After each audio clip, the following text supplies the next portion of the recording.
불모의 초원 위로 붉은 리본이 흔들리는 작은 제단이 서 있다.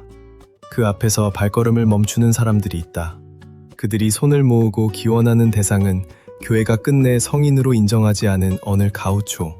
정식 이름조차 낯선 전설 속 인물이다. 이 나라에는 그런 장면이 곳곳에 있다.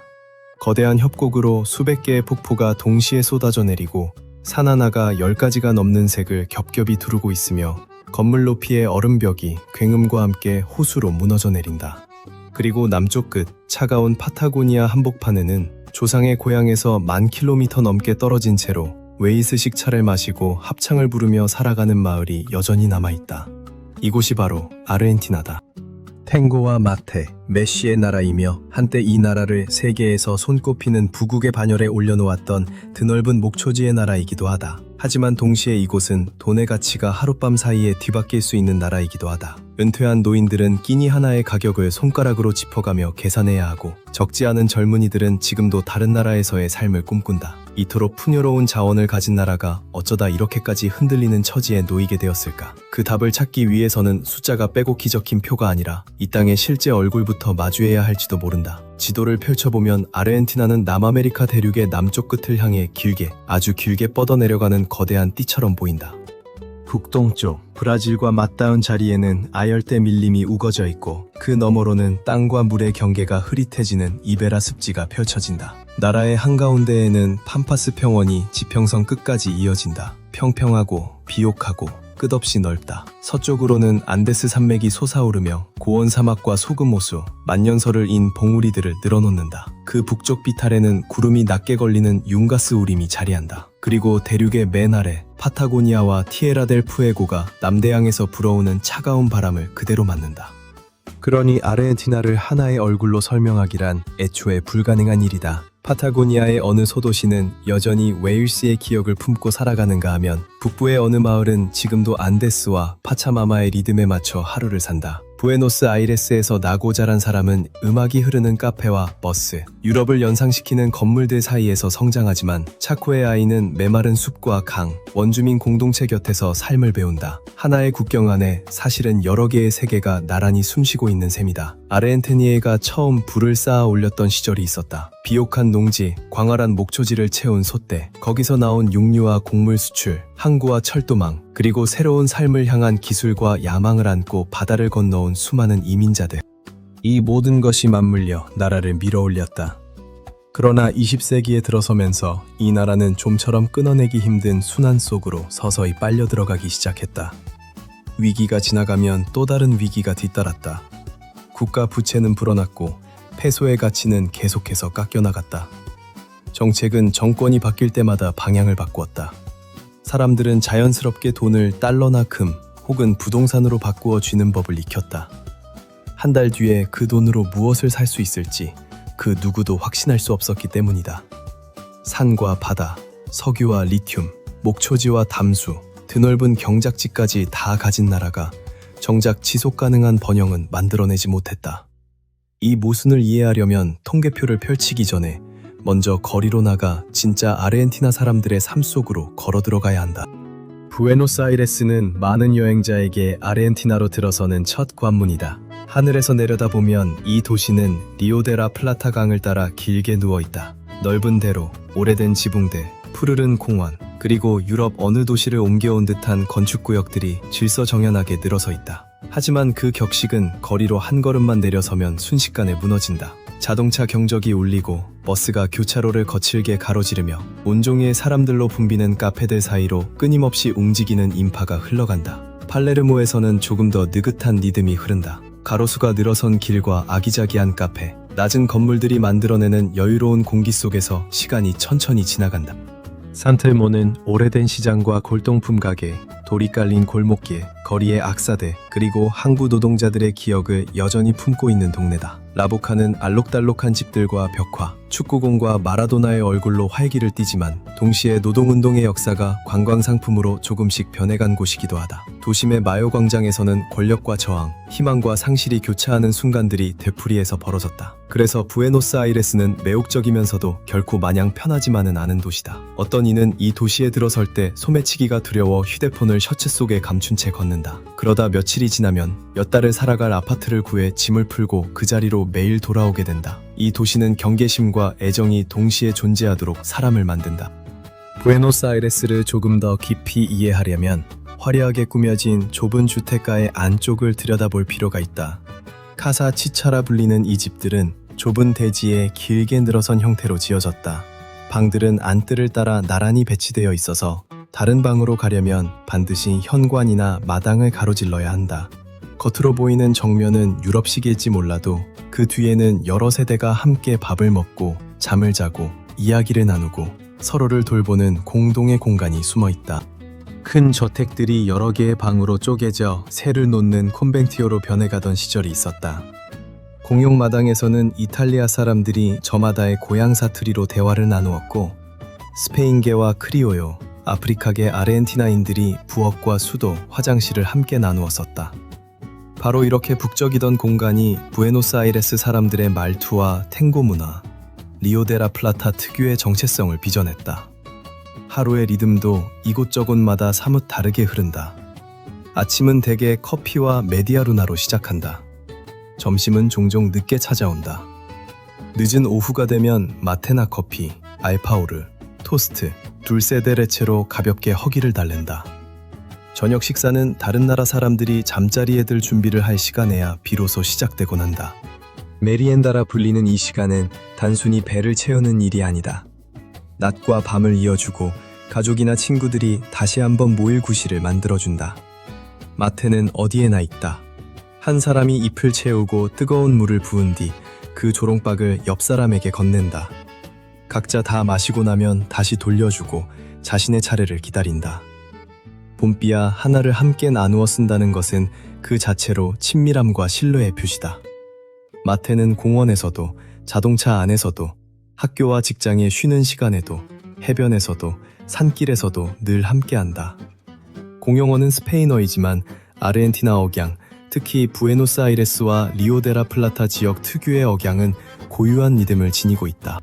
세대를 이어온 이민자들은 이탈리아어의 흔적을 남겼고 과라니어, 케추아어, 위치어, 마푸체어를 비롯한 여러 원주민 언어가 지금도 일부 공동체 안에서 살아 숨쉰다. 이 다양성은 이 나라가 결코 하나의 뿌리에서만 자라나지 않았음을 보여준다. 아르헨티나 사람들은 낯선 이와도 쉽게 말을 트고 포옹이나 볼키스로 인사를 나누며 카페에 몇 시간이고 눌러앉아 이야기를 이어간다. 그러면서도 붐비는 장소에서는 휴대폰과 가방, 장신구에 늘 신경을 곤두세운다. 부에노스아이레스는 그저 화려하기만 한 도시도 그저 위험하기만 한 도시도 아니다. 온기와 혼돈 그리고 경계심이 동시에 어깨를 나란히 하는 곳이다. 하지만 아르헨티나의 삶은 집이나 카페 안에만 머물지 않는다. 그것은 훨씬 더 오래된 무언가, 바로 불을 통해서도 이어져 내려온다. 아르헨티나에서 아사도를 준비하는 일은 첫 고기 한 점이 식탁에 오르기 훨씬 전부터 시작된다. 숯은 고르게 타올라야 하고 불길은 너무 세서도 안 된다. 아사도르라 불리는 그릴 앞의 사람은 숯의 색깔과 그릴까지의 거리, 바람의 방향까지 하나하나 살핀다. 보통 초리소와 소시지, 모르시아와 내장부터 먼저 상에 오른다. 큼직한 고기 덩어리는 대화가 무르익고 아무도 더 이상 시계를 들여다보지 않을 즈음에야 뒤이어 등장한다. 아사도는 단순히 고기를 굽는 방법이 아니라 하나의 사회적 의식이다. 그릴 앞에 선 사람은 한동안 모임의 중심이 되고 나머지 사람들은 불 주위에 둘러서서 와인을 마시고 카드놀이를 하며 이야기를 주고받는다. 물가가 사람들에게 끊임없이 계산기를 두드리게 만드는 사회에서 이 짧은 쉼의 시간만큼은 아무도 서두르지 않아도 되는 여백이 되어준다. 부에노스아이레스에서는 이탈리아 이민의 흔적을 식탁 위에서 곧바로 확인할 수 있다. 이곳의 피자는 대개 모짜렐라를 아낌없이 얹고 경아리콩 가루로 만든 빵의 일종인 파이나와 함께 나온다. 파스타와 아이스크림, 카페 문화 역시 삶의 한 부분으로 깊숙이 자리를 잡았다. 이민이란 단지 성씨나 얼굴이 바뀌는 일이 아니다. 그것은 이 땅의 맛의 지도 자체를 바꾸어 놓은 사건이었다. 둘세데 레체는 메디아루나와 알파오르, 각종 빵과 아이스크림, 가정에서 만든 디저트 속에 두루 쓰인다. 이 진하고 달콤한 맛은 그 어떤 정교한 요리보다도 강렬하게 어린 시절의 기억을 불러일으키는 힘을 지니고 있다. 거리에서는 레스토랑의 스테이크보다 초리판이 훨씬 더 가까운 존재다. 빵에 소시지를 끼우고 치미추리나 크리올식 살사를 얹은 이 음식은 축구 경기장 주변에서도, 공원에서도, 장터와 시위 현장, 가족 모임 자리에서도 어김없이 눈에 띈다. 스테이크가 세계에 비치는 아르헨티나의 얼굴이라면 조립하는 아르헨티나 사람들이 실제로 살아가며 먹는 음식이다. 북쪽으로 향할수록 소고기의 자리를 옥수수와 호박, 콩, 그리고 안데스에서 비롯된 요리들이 대신하기 시작한다. 로크로는 흰 옥수수와 콩, 호박, 고기를 넣고 오래 끓인 걸쭉한 스튜로 국경일마다 커다란 솥에 끓여 여러 사람이 나누어 먹는 음식으로 식탁에 오른다. 우민타는 갓 갈아낸 옥수수와 양파, 향신료, 때로는 치즈를 넣고 옥수수 잎으로 감싸 만든다. 타말레 역시 옥수수 반죽을 쓰지만 속에는 고기를 채운다. 이런 음식들은 안데스의 식문화가 아르헨티나라는 국경보다 훨씬 더 오래된 것임을 새삼 일깨워준다. 엠파나다는 지역마다 표정이 다르다. 살타에서는 작고 부드러우며 육즙이 가득한 형태로 빚어지고, 투쿠만에서는 다진 고기가 아니라 칼로 썬 고기를 쓴다. 후후이에서는 고산지대의 재료가 들어가고, 파타고니아에서는 반죽에 양고기를 넣는다. 엠파나다 하나하나가 그것이 태어난 곳의 기후와 식재료, 관습을 고스란히 담아 들려주는 셈이다. 북동부 시골 지역에서는 카사바와 강에서 잡은 물고기가 솥대보다 더 중요한 자리를 차지한다. 치파는 카사바 전분과 치즈로 만들어진다. 암비피는 과라니 조개에서 비롯된 걸쭉한 옥수수 요리다. 파라나강 유역에서는 사람들이 파쿠, 도라도, 수루비 같은 물고기를 잡아 튀기거나 굽거나 채소와 곁들여 조리한다. 쿠요 지역에서는 새끼 염소를 천천히 구워내는 치비토라는 요리가 있고, 건조하고 햇살이 강한 계곡에서는 그 유명한 포도밭들이 펼쳐진다. 말백은 이제 국제적으로 아르헨티나를 상징하는 이름이 되었지만, 토론테스에는 북부 특유의 독특한 향이 배어 있다. 더 남쪽 파타고니아로 내려가면 통째로 불에 구운 양고기와 무지개 송어, 훈제 연어, 티에라델 푸에고산 킹크랩, 산딸기류와 차가운 숲의 산물들을 맛볼 수 있다. 그리고 게이만이나 트레벨린 같은 파타고니아 산길 한복판에서는 뜻밖에도 웨일스식 티타임이 등장한다. 홍차와 함께 과일 케이크와 크림 케이크, 빵과 잼이 차려진다. 무대는 분명 남아메리카이지만 그 식탁 위의 물건들은 머나먼 고향의 기억을 여전히 간직하고 있다. 아르헨티나는 스테이크와 와인만의 나라가 아니다. 이 나라 안에는 과라니족의 카사바 파이도, 안데스식 옥수수 요리도, 이민자들이 남긴 피자도, 여정의 한복판에서 마시는 웨일스식 차도 함께 존재한다. 이 오래된 맛들을 찾아 나서려면 평원을 떠나 공기가 점점 희박해지는 곳으로 올라가야 한다. 살타를 떠나면 길은 하얀 식민지풍 건물들과 기와 지붕, 돌이 깔린 광장들을 뒤로하고 또 다른 아르헨티나로 이어진다. 불과 몇 시간 만에 푸른 초목은 메마른 산과 선인장으로 뒤바뀐다. 나라의 북부는 볼리비아와 지리적으로만이 아니라 여러모로 가까이 맞닿아 있다. 음식과 음악, 신앙과 삶의 리듬, 이 모든 것이 국경보다 훨씬 넓은 안데스 세계에 속해 있다. 국도 52번은 산줄기를 따라 굽이굽이 이어지며 굽이마다 땅의 색깔이 달라진다. 트럭들은 느릿느릿 산길 고개를 넘어 물건을 아르헨티나에서 칠레로, 그리고 태평양 연안으로 실어 나른다. 이 길은 경치가 아름다운 여행길인 동시에 희박한 공기와 차가운 바람, 길고 가파른 구간이 이어지는 네모칸 상업 통로이기도 하다. 이 고도에서는 코카잎이 일상 속에 자연스럽게 스며들어 있다. 사람들은 몸이 희박한 공기에 아직 적응하지 못했을 때 오는 불편함을 덜기 위해 잎을 씹거나 차로 우려 마신다. 코카는 또한 사람들 사이의 소통과 의례 속에도 자리하고 있다. 현지 주민들에게 이 관습은 코카인이라는 이미지와는 거리가 멀다. 하나는 오래도록 이어져 온 전통이고, 다른 하나는 정제와 불법 시장이 낳은 결과물이다. 이 둘은 전혀 다른 이야기다. 세로데 로스 시에테 콜로레스 산자락에는 좁은 골목과 흙집, 먼 곳에서 온 관광객을 위한 수공예품 시장으로 이루어진 푸루 마마르카 마을이 자리하고 있다. 관광은 수입을 가져다 주지만 동시에 이 작은 마을의 얼굴을 조금씩 바꾸어 놓기도 한다. 이곳에서부터 케브라다 데 우마우아카라는 자연회랑이 산악지대를 가로질러 뻗어나간다. 에스파냐인들이 도착하기 훨씬 전부터 이미 이 골짜기를 따라 물자와 사람들이 오갔다. 이 길의 일부는 한때 잉카 제국의 도로망과 이어져 있었고, 훗날에는 독립을 위한 투쟁 속에서 전략적으로 중요한 땅이 되었다. 조금 더 나아가면 살리나스 그란데스가 눈부시게 하얀 모습으로 나타난다. 지평선이 아득히 사라지는 그곳에서 우기가 오면 소금 표면 위로 얇은 물층이 덮이며 하늘과 구름을 그대로 비추는 거울로 변한다. 곳곳에 보이는 푸른 웅덩이들은 이 소금 껍질 아래 여전히 물이 흐르고 있다는 증거다. 리튬 채굴은 일자리를 만들어내지만 그 개발 방식은 지하수와 땅, 환경을 둘러싼 지역 주민들의 우려를 함께 불러일으키고 있다. 그보다 더 높은 곳에는 세로데 로스 시에테 콜로레스, 이른바 14가지 색의 산이 기다리고 있다. 해발 4,000m가 넘는 그곳에서 지층은 톱니처럼 겹겹이 쌓여 빛에 따라 색을 바꾼다. 어떤 이는 이를 14가지 색의 산이라 부르고 어떤 이는 비가 온 뒤에는 그보다 더 많은 색이 보인다고 말한다. 붉고 푸르고 노랗고 잿빛인 줄무늬들은 한때 고대의 바다 밑에서 만들어졌다가 지질학적 시간의 힘에 밀려 하늘 가까이 솟아오른 흔적이다. 흙으로 지은 집들은 두꺼운 벽으로 밤의 추위를 막고 낮의 더위를 누그러뜨린다. 제단 위에는 가톨릭 성화가 놓여 있을지 몰라도 마당에서는 여전히 대지의 어머니 파차마마에게 음식과 술, 코카잎을 바치는 가정들이 있다. 두 개의 믿음 체계가 한 삶 안에서 나란히 살아가며 땅에서 받은 만큼 다시 돌려주는 법을 스스로 터득해온 것이다. 하지만 안데스는 아르헨티나가 품은 수많은 자연 풍경 가운데 하나일 뿐이다.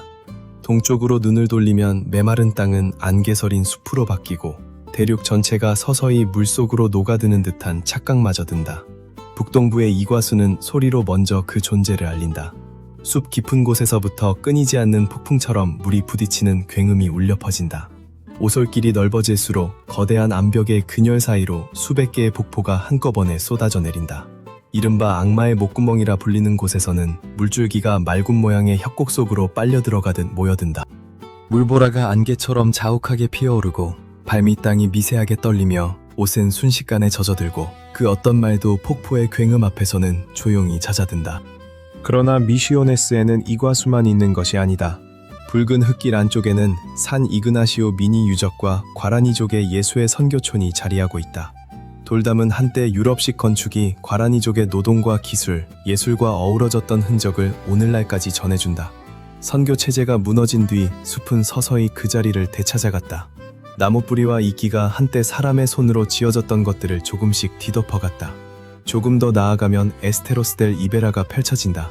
호수와 물에 잠긴 풀밭, 물 위를 떠다니는 섬들로 이루어진 세계다.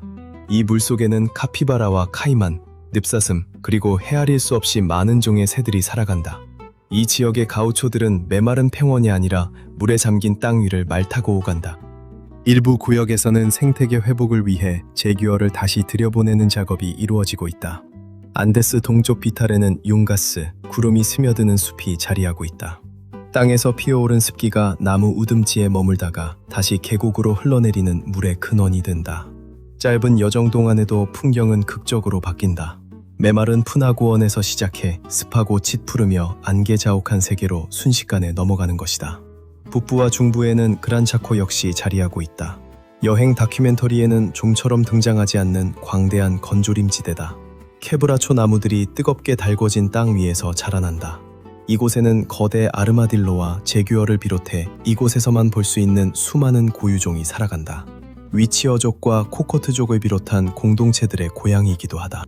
하지만 대규모 농업과 목축업이 갈수록 압박을 가하면서 이 지역의 숲은 조금씩 그 면적을 잃어가고 있다. 숲에서 남쪽으로 내려가면 힘이 곧 평평함 그 자체인 팜파스가 펼쳐진다. 초원은 지평선 끝까지 이어진다. 목장과 농기계, 농가들은 서로 아득히 멀리 떨어져 자리하고 있다. 바로 이 비옥한 땅이 육류와 곡물 수출을 축으로 한 경제를 만들어냈고 가우초라는 이미지를 굳혔으며 아르헨티나를 부유하게 만드는 데 한몫했다. 오늘날 이 나라 경제사의 많은 부분이 바로 이 광활한 텅 빈 공간에서부터 시작되었다고 해도 과언이 아니다. 서쪽으로는 아메리카 대륙에서 가장 높은 봉우리인 아콩카과가 우뚝 솟아있다. 등반 경로 자체는 기술적으로 그다지 까다롭지 않지만 고도 때문에 산악인들은 여러 날을 고산 적응에 쏟아야 한다. 훨씬 남쪽으로 내려가면 푸른 호수와 계절 따라 빛깔이 바뀌는 숲, 험준하게 깎인 산줄기로 이름난 바릴로체라는 아름다운 소도시가 나타난다. 겨울에는 스키를 즐길 수 있고 여름에는 숲을 가로지르는 트레킹 코스와 고요한 호숫가가 열린다. 대서양 연안의 발데스 반도에서는 바다 자체가 하나의 무대로 변한다. 남방 긴수염고래들이 새끼를 낳기 위해 잔잔한 만으로 몰려든다. 해안을 따라 펭귄과 물개, 바다사자들이 무리지어 모여든다. 아주 드물게는 범고래가 몸 전체를 해안으로 밀어올려 어린 물개를 사냥하는 장면도 목격된다. 그 사냥은 겨우 몇 초 만에 끝나버린다. HR-10에서 피치로이로 향하는 여정은 비와 바람, 그리고 기다림이 좌우한다. 구름이 몇 시간이고 봉우리를 가려버리기도 한다. 마지막 구간은 가파르게 이어져 한 걸음 한 걸음이 힘겹지만 날씨가 절묘한 순간에 거쳐준다면 얼음에 뒤덮인 암봉 아래로 새파란 호수가 그 모습을 드러낸다. 8시간의 트레킹이 단 몇 분간의 완전한 풍경으로 보상받는 셈이며 그렇기에 그 순간은 더욱더 잊지 못할 기억으로 남는다. 엘칼라파테 근처의 페리토 모레노 빙하가는 결코 벽처럼 가만히 멈춰있지 않는다. 얼음은 끊임없이 갈라지며 천둥 같은 소리를 낸다. 때로는 커다란 굉음이 먼저 울려 퍼지고 그 다음 빙벽 앞부분이 통째로 떨어져 나가 호수 속으로 곤두박질 친다. 조금 더 멀리 배로만 갈 수 있는 스피가치니 지역에는 어떤 곳보다 훨씬 높이 솟은 얼음벽이 있다. 덜 알려졌지만 결코 덜 인상적이지 않은 풍경이다. 티에라 델 푸에고로 향하는 길은 마젤란 해협과 낮은 숲, 끊임없이 바람이 몰아치는 땅을 가로지른다. 비글 해협이 우수아이아 앞바다에서 열리며 이곳에서 수많은 배들이 남극을 향한 항해를 시작한다. 마르티오 섬에는 펭귄들이 무리를 이루어 살아간다. 푸에르토 알만사에서는 어부들이 차가운 물속에 통발을 내린다. 몇 달씩이나 가족과 떨어져 지내는 이들도 있다. 위험한 일이지만 그것으로 아이들을 먹여 살릴 수 있기 때문이다. 하지만 도시와 도로, 국경이 생기기 훨씬 전부터 사람들은 이미 파타고니아에 존재하고 있었다. 쿠에바 데 라스마노스에는 수백 개의 손자국이 관아코와 사냥 장면을 그린 그림들 곁에 나란히 새겨져 있다. 아르헨티나라는 이름도, 수도도, 국경도 존재하기 전부터 이곳에는 세대를 이어 사람의 흔적이 남아 있었다. 누군가가 바위 위에 손을 얹고 자신이 한때 이 땅에 속해 있었다는 증거를 남긴 것이다. 풍경만으로는 한 나라의 정체성이 완성되지 않는다. 아르헨티나는 눈에 보이는 것만이 아니라 고요한 밤에 울려 퍼지는 소리로도 기억된다. 부에노스아이레스의 밤이 내리면 반도네온의 음색이 그만의 세계를 열어 보인다. 탱고는 여러 공동체가 뒤섞이던 노동자 동네와 항구, 공동주택의 마당에서 태어났다. 한때는 상류층에게 외면받던 탱고가 술집에서 무대로 자리를 옮기며 국가적 상징이 되었다. 탱고의 매력은 몸짓에만 있지 않다. 두 몸 사이의 정적, 눈빛 속에 감도는 긴장, 그리고 망명자의 슬픔을 실어 나르는 반도네온과 바이올린의 음색에 있다. 많은 노래들이 잃어버린 사랑과 변해버린 동네, 멀어진 고향에 대해 이야기한다. 탱고는 마치 사라져가는 것을 매 순간 붙잡으려는 듯 끊임없이 과거를 돌아본다. 코리엔테스 지역에서는 참화매가 사뭇 다른 공기를 자아낸다. 아코디언과 기타가 어우러져 사람들을 가까운 원 안으로 끌어들이는 흥겨운 춤판을 만들어낸다. 가사는 과라니어로 쓰이기도 하고 스페인어와 뒤섞여 불리기도 한다. 곡의 한가운데에서 사파카이라는 외침이 터져 나온다. 사파카이는 기쁨을 뜻할 수도 고통을 뜻할 수도 아니면 노래하는 사람이 아직 살아있음을 스스로에게 확인시키는 외침일 수도 있다. 코르도바에서는 민속무용에서 비롯된 제법 빠른 리듬이 자리를 잡았다. 한때 홀대받던 피아노와 아코디언, 베이스가 지금은 이 도시를 대표하는 소리가 되었다. 탱고가 자꾸만 뒤를 돌아보게 만드는 춤이라면 쿠아르테토는 몸을 앞으로 밀어붙이는 춤이다. 시골 지역에서는 삼바가 손수건을 이용한 구애의 장면을 담아낸다. 남자와 여자는 서로 가까워졌다가 시선과 거리로 다시 상대를 갈라놓는다. 차카레라는 기타와 바이올린, 봄보레게로라는 북소리로 시골 삶의 리듬을 그려낸다. 팜파스 평원에서는 페이도르들이 기타 반주에 맞춰 즉흥적으로 시를 지어 부른다. 두 사람이 마주서면 한 사람이 운율에 맞춰 질문을 던지고 다른 한 사람은 곧바로 정확히 박자에 맞춰 답을 내놓는다. 이 언어의 겨루기는 몇 시간이고 이어질 수 있다. 오늘날의 랩 배틀보다 훨씬 오래전부터 존재해온 가우초들의 말싸움인 셈이다. 가우초는 그저 남아메리카식 카우보이가 아니다. 그들은 솥대를 몰고 말을 타며 계절에 따라 일감을 옮겨 다니고 전쟁에 나가기도 했으며 도시의 통제 밖에서 살아갔다. 목초지가 울타리와 대농장으로 나뉘기 시작하면서 그 자유로운 삶의 방식은 서서히 사라져갔다. 하지만 가우초는 문학과 음악 그리고 국민 정서 속에서 자긍심과 자유를 상징하는 존재로 오늘날까지 살아남았다. 그 민중적 정서는 플레테 포르테뇨에도 고스란히 담겨있다. 꽃과 잇, 새와 용, 리본과 재치 있는 문구들이 마차와 트럭, 간판 위에 그려진다. 그렇게 평범한 도구들이 하나의 예술작품으로 다시 태어난다. 긴 도로 위에서는 붉은색이 또 다른 믿음을 이야기한다. 붉은 리본으로 장식된 작은 제단들은 가우치토 힐이라는 전설적인 무법자 가우초에게 바쳐진 것이다. 그는 가난한 이들을 도왔고 죽은 뒤에도 기적을 일으킨다고 전해진다. 운전자들은 이곳에 공물을 바치고 무사한 여정을 기원한다. 건조한 땅 어딘가에는 데올린다의 사당이 물병들로 뒤덮여 있다.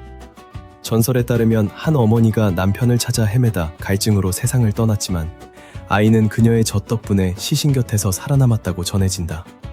순례자들은 그 자리에 물을 남기고 떠나며 슬픈 이야기를 하나의 영적인 안식처로 바꾸어 놓았다. 축구 역시 세속의 종교처럼 작동한다. 마라도나는 천재성과 저항, 그리고 예측 불가능함을 상징한다. 메시는 절제와 가정, 그리고 아르헨티나가 스스로 지향하는 이미지를 상징한다. 이 두 사람은 단순히 넣은 골의 개수로만 비교되지 않는다. 그 비교 속에서 이 나라는 자기 자신을 두 가지 서로 다른 방식으로 바라보는 법을 익혔다. 어느 쪽에 더 마음이 기우는지는 사람마다 다를 것이다. 어쩌면 이 나라를 사랑하는 방식도 결국 마라도나를 사랑하느냐, 메시를 사랑하느냐처럼 저마다 다른 길을 걸어가는 것인지도 모른다. 이런 신화들은 아르헨티나가 스스로의 정체성을 이야기하는 하나의 방식이 된다. 하지만 이 공개된 이야기들 뒤편에는 한때 의도적으로 지워졌던 훨씬 오래되고 고통스러운 역사가 숨어 있다. 아르헨티나의 역사는 에스파냐인들이 부에노스아이레스라는 이름을 붙인 순간에 시작된 것이 아니다. 그 전부터 거라니족은 북동부에 살고 있었다. 코메치, 위치, 모코비 같은 이들은 차코, 디아기타, 콜라 지역과 북서부에서 이어져 있었다. 마푸체족과 테오에체족은 남쪽 땅에 자리하고 있었다. 파타고니아의 수렵 공동체들은 쿠에바데 라스마노스의 손자국을 남겼다. 북부의 일부 지역은 한때 잉카 제국의 영향권 안에 있었다. 부에노스아이레스는 강어귀의 작디작은 전초기지에 불과했다. 선교 활동이 이어지는 동안 과라니족의 예수의 선교촌들이 발전해갔다. 코르도바는 종교와 교육의 중심지로 성장했다. 교역과 목축, 원주민의 노동, 그리고 강제노동이 식민사회의 토대를 이루었다. 5월 혁명과 독립선언 이후 아르헨티나는 저마다 흩어져 있던 여러 주들을 하나의 영토로 묶어내야 했다. 중앙정부와 지방 사이의 갈등은 오래도록 이어졌다. 가우초들은 싸우고 국경을 지켰지만 이내 통제하기 어려운 세력으로 여겨지기 시작했다. 19세기의 정부는 이른바 사막정복이라 불린 작전을 통해 파타고니아로 세력을 넓혀갔다. 그 이름은 마치 사람이 살지 않는 땅인 것처럼 붙여졌지만 실제로는 이미 수많은 공동체가 그곳에서 살아가고 있었다. 이 작전을 거치며 땅은 국가와 새로운 소유주들에게 넘어갔고 원주민들은 학살당하거나 붙잡히거나 다른 곳으로 강제 이주하거나 삶의 터전을 잃었다. 폭력은 그 세기가 저물었다고 해서 끝나지 않았다.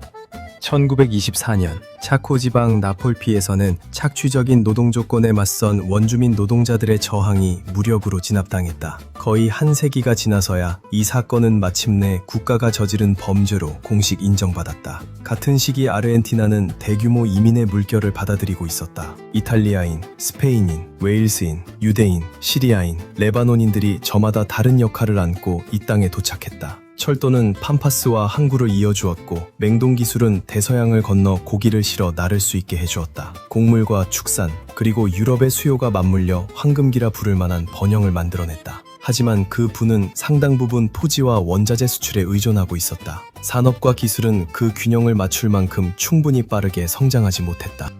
1929년의 대공황은 수요를 급격히 무너뜨렸다. 그 뒤로 노동자와 자본가 그리고 국가 사이의 갈등이 잇따랐다. 쿠데타가 거듭되면서 정책은 끊임없이 뒤바뀌었고 지출은 수입을 넘어섰으며 화폐는 계속 찍혀나갔고 대외 부채와 인플레이션은 늘어만 갔다. 선거가 한 번씩 돌아올 때마다 페소와 국가 제도에 대한 신뢰는 조금씩 더 깎여나갔다. 페론주의는 지금도 수많은 논쟁의 중심에 서 있지만 그것을 짧은 몇 마디로 요약하기란 불가능하다. 후안 도밍고 페론은 노동자의 권리와 사회보장제도를 넓히고 노동계급의 정치적 위상을 끌어올렸다. 지지자들은 그것을 노동자의 존엄으로 받아들였다. 반대자들은 그 속에서 과도한 지출과 정실주의, 권력의 중앙 집중을 보았다. 훗날 페론주의는 여러 갈래로 갈라졌다. 1976년 군부가 권력을 장악하면서 국가 테러의 시대가 시작되었다. 수천 명이 납치되고 고문당하거나 실종되었다. 이 시기는 이 나라의 깊고 어두운 상흔으로 남았다. 민주주의가 회복된 뒤 아르헨티나는 추모의 공간을 만들고 가해자들을 법정에 세우고 그 기억을 공적인 삶 속으로 다시 불러들였다. 이 나라는 사회가 그 시절을 결코 잊지 않도록 만드는 장소들을 곳곳에 세웠다. 2000년대 초 심각한 부채 위기와 사회적 소요가 이 나라를 뒤흔들었다. 환율 변동과 인플레이션 탓에 수많은 가정이 달러나 다른 자산의 형태로 돈을 지켜야 했다. 하비에르 밀레이는 지출을 대폭 삭감하고 국가 운영 방식을 바꾸겠다고 공언하며 2023년에 당선되었다. 지지자들은 이를 재정 규율을 되찾을 기회로 본다. 반대자들은 구매력 하락과 그로 인한 사회적 대가를 우려한다. 아르헨티나가 겪는 위기에는 단 하나의 원인만 있는 것이 아니다. 그것은 자원 의존적인 경제 구조, 서로 모순되는 정책 결정들, 불안정한 제도, 그리고 세대를 넘어 되풀이되는 수많은 순환고리가 뒤엉킨 결과다. 이제 질문은 더 이상 아르헨티나가 자원을 가지고 있는가가 아니다. 그보다는 이 나라의 국민들이 자신들이 가진 것을 진정으로 활용할 수 있다고 믿는가 하는 물음에 더 가깝다. 어떤 젊은이들은 불안정한 현실 때문에 이 나라를 떠나고 싶어 한다. 또 다른 이들은 가족과 땅, 그리고 소속감 때문에 이곳에 남기를 택한다. 여러분이라면 어느 쪽을 택했을지 한 번쯤 스스로에게 물어보게 되는 대목이다. 이 나라의 미래는 결국 지금의 경제개혁이 지속가능한 삶을 만들어낼 것인지 아니면 또 다른 험난한 순환의 문을 열어젖힐 것인지에 달려있다. 리튬은 수입을 가져다 줄 수 있지만 동시에 물과 영토를 둘러싼 갈등을 더욱 깊게 만든다. 관광은 외딴 공동체를 도울 수도 반대로 그저 보기 좋은 풍경 정도로 소비해버릴 수도 있다. 차코의 숲과 이베라의 습지, 그곳의 언어와 원주민 공동체들은 여전히 이 나라의 발전 과정 속에서 제 자리를 찾아가야 할 존재들이다. 아르헨티나는 거대한 거리의 나라다. 열대우림과 빙하 사이, 화려한 아파트와 아직 깨끗한 물조차 갖추지 못한 마을 사이, 비옥한 땅과 흔들리는 화폐 사이. 그럼에도 아르헨티나 사람들은 여전히 아사도에 불을 지피고 마테잔을 서로에게 건네고 밤늦도록 춤을 추며 다가올 변화가 언젠가 이 나라를 다시 제 길로 돌려놓아 줄 것이라 믿는다. 어쩌면 가장 값진 것은 미래가 단 한 번도 확실했던 적이 없었음에도 삶을 계속해서 사랑할 줄 아는 그 힘일지도 모른다. 이 나라의 이야기를 듣고 나면 문득 이런 생각이 든다. 내가 만약 저 붉은 리본의 재단 앞에 선다면 나는 무엇을 위해 손을 모을 것인가?